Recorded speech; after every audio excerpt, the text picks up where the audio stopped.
Let's bag yesterday's milk and talk about things about pumping that I didn't know. This is my second time around, so these are really things that I didn't know my first time. First is flange size. I'm not really sure why I thought there was a universal flange size that kind of was a one fit all type of thing. I can tell you that is not the case. My first time pumping, I thought it was the most extreme painful experience ever.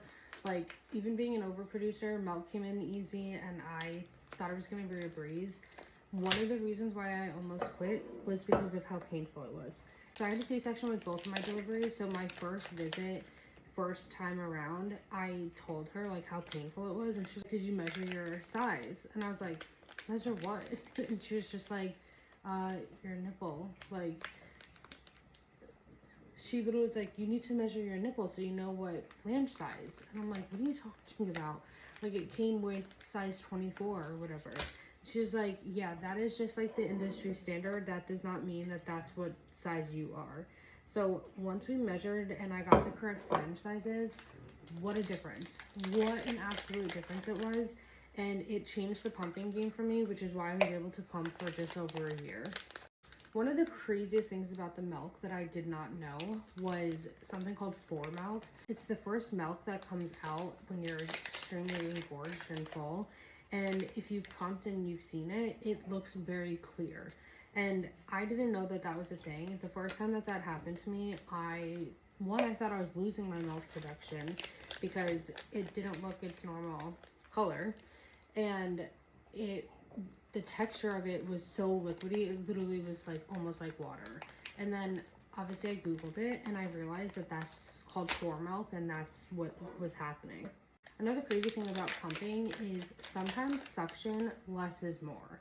There's a few pumps where like I have to pump on the lowest suction setting to get my most output, where others I am going to the highest level. I'm not really sure if that has anything to do with like the motor itself, but like for the Spectra, like I can go up to like literally level 10. On both of my mom cozies, I can't go past level 5. Like, it is so strong, but like I also don't need to go past level 5. So sometimes seriously, less is more.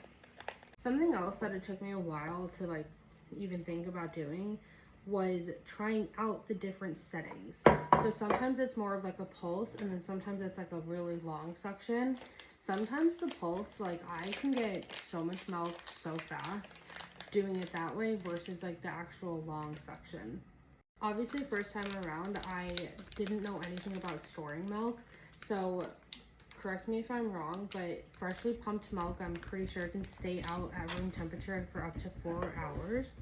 Anything thawed from the freezer needs to be used within 24 hours, obviously remaining chilled in the fridge. Anything that your baby starts drinking, so like out of a bottle, once it touches their lips, I'm pretty sure it has to be used within 2 hours. Anything frozen in a regular freezer, like something like this, should be used within 6 months, and then anything in a deep freezer has up to 12 months. Another time I thought I was losing my milk supply was about a few months in. I did not know that you're supposed to change out certain parts of your pumps. So like the duct valve, the I don't even know the names of them, to be honest, the little circle thingy on the Spectra. There's a lot of parts per pump that you're really supposed to change out. And obviously now thinking back on it, like it makes total sense. The wear and tear of constantly pumping and using those like silicone materials, obviously they stretch out and whatnot.